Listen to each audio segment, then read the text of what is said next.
മലയാള സിനിമയുടെ കറുത്ത ഹാസ്യത്തിന് ഇപ്പോൾ ഒരു തീരാ നഷ്ടം സംഭവിച്ചിരിക്കുന്നു. വെറും 69 വയസ്സിൽ ശ്രീനിവാസൻ നമ്മോട് വിട പറഞ്ഞപ്പോൾ അദ്ദേഹത്തിൻ്റെ സിനിമകൾ പോലെ തന്നെ ചില ചോദ്യങ്ങൾ ബാക്കിയായി. ഒരു സിനിമയുടെ ടൈറ്റിൽ കാർഡിൽ ഈ പേര് കണ്ടാൽ മലയാളി പ്രേക്ഷകൻ ടിക്കറ്റ് എടുക്കാൻ രണ്ടാമതൊന്ന് ആലോചിക്കില്ലായിരുന്നു. കാരണം അവിടെ കോമഡിയുടെ മേമ്പടിയോടെ ഒരു സത്യം ഉറപ്പായിരുന്നു.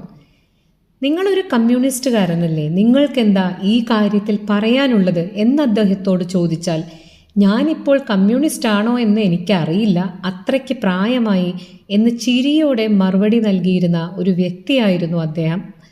എന്നാൽ മലയാളിയെ ചിരിപ്പിക്കുകയും ചിന്തിപ്പിക്കുകയും ചെയ്ത ആ അതുല്യ പ്രതിഭയുടെ ജീവിതം അദ്ദേഹത്തിൻ്റെ ഒടുവിലെ തീരുമാനങ്ങൾ കാരണം ഒരു ദുരന്തമായി മാറിയോ എന്ന് പലരും സംശയിക്കുന്നു. ആശുപത്രിയിലെ ചൂഷണങ്ങളെയും ഡോക്ടർമാരുടെ കച്ചവട മനോഭാവത്തെയും ശ്രീനിവാസൻ തുറന്നു കാട്ടിയപ്പോൾ നമ്മൾ കൈയടിച്ചു.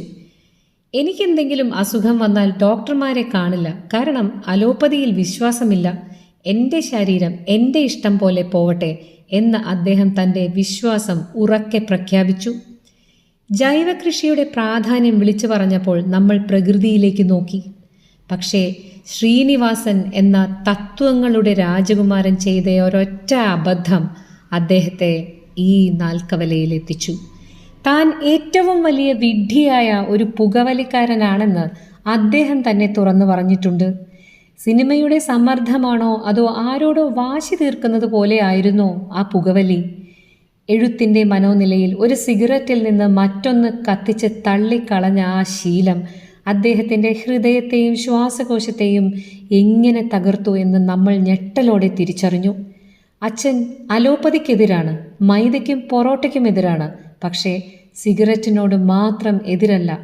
മകൻ ധ്യാൻ ശ്രീനിവാസൻ പറഞ്ഞ ഈ വാക്കുകളിൽ ആ വിരോധാഭാസമുണ്ട്.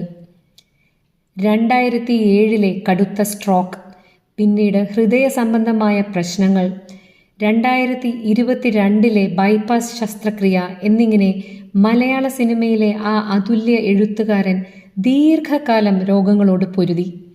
പലപ്പോഴും ശ്വാസം മുട്ടി ബോധം പോയപ്പോൾ താൻ 5-6 തവണ മരിച്ചു കഴിഞ്ഞു എന്ന് അദ്ദേഹം തമാശയായി പറഞ്ഞിട്ടുണ്ട്.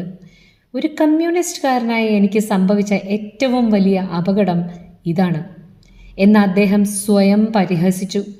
ശാരീരിക അവശതകൾക്കിടയിലും അദ്ദേഹത്തിൻ്റെ മനസ്സ് കൂർമ്മതയോടെ നിലനിന്നിരുന്നു. എങ്കിലും അദ്ദേഹത്തിൻ്റെ രോഗാവസ്ഥ ഒടുവിലെ കാലഘട്ടത്തിൽ പുതിയ സിനിമകളിൽ നിന്ന് അദ്ദേഹത്തെ അകറ്റി നിർത്തി. സിനിമയ്ക്ക് ഇനിയും ഒരുപാട് നൽകാൻ ബാക്കിയുണ്ടായിരുന്ന ഒരു പ്രതിഭ ആരോഗ്യം കാരണം നിശബ്ദനായപ്പോൾ മലയാളികളൊട്ടാകെ ദുഃഖിച്ചു. അവസാനം ഒരു ഡയാലിസിസിനായി പോകുന്നതിനിടെ ഉണ്ടായ ദേഹാസ്വസ്ഥ്യം 69 വയസ്സിൽ മലയാളത്തിൻ്റെ പ്രിയപ്പെട്ട രാജകുമാരൻ ശ്രീനിവാസൻ വിടവാങ്ങി. ശ്രീനിവാസൻ എന്ന എഴുത്തുകാരനും നടനും മലയാളിക്ക് എത്രത്തോളം പ്രിയപ്പെട്ടവനായിരുന്നു എന്നതിന് തെളിവാണ് സോഷ്യൽ മീഡിയയിൽ നിറഞ്ഞൊഴുകിയ അനുശോചന സന്ദേശങ്ങൾ. തത്വങ്ങളുടെ രാജകുമാരൻ, മലയാളിയുടെ കോമൺ സെൻസ് എന്നൊക്കെയാണ് ആരാധകർ അദ്ദേഹത്തെ വിശേഷിപ്പിച്ചത്. കേരളത്തിലെ ജീവിതം ഒരിക്കൽ നരകത്തിലായിരുന്നു എന്ന് അദ്ദേഹം പരിഹസിച്ച് പറഞ്ഞിട്ടുണ്ട്. ആ നരകത്തിൽ പോലും തൻ്റെ ചിരിയും ചിന്തയും ബാക്കി വെച്ചുകൊണ്ടാണ് അദ്ദേഹം മടങ്ങിയത്.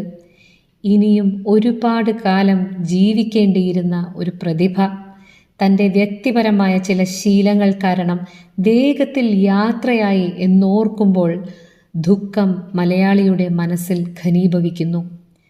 69 വയസ്സിൽ സംഭവിച്ച ഈ അകാല വിയോഗം ഒരു ഓർമ്മപ്പെടുത്തലാണ്. ജീവിതത്തിൽ നാം എടുക്കുന്ന ഓരോ ചെറിയ തീരുമാനങ്ങൾക്കും വലിയ വില നൽകേണ്ടി വന്നേക്കാം. എങ്കിലും ആക്ഷേപഹാസ്യത്തിൻ്റെ ഈ രാജകുമാരൻ തൻ്റെ സിനിമകളിലൂടെ മലയാളിയുടെ ജീവിതത്തിലും മനസ്സിലും എന്നെന്നും ജീവിക്കും, തലമുറകളോളം. കൂടുതൽ സിനിമ, സീരിയൽ വാർത്തകൾക്കും വിശേഷങ്ങൾക്കുമായി ഈ ചാനൽ സബ്സ്ക്രൈബ് ചെയ്യുക, ഫോളോ ചെയ്യുക, ഷെയർ ചെയ്യുക, ലൈക്ക് ചെയ്യാൻ മറക്കരുതേ.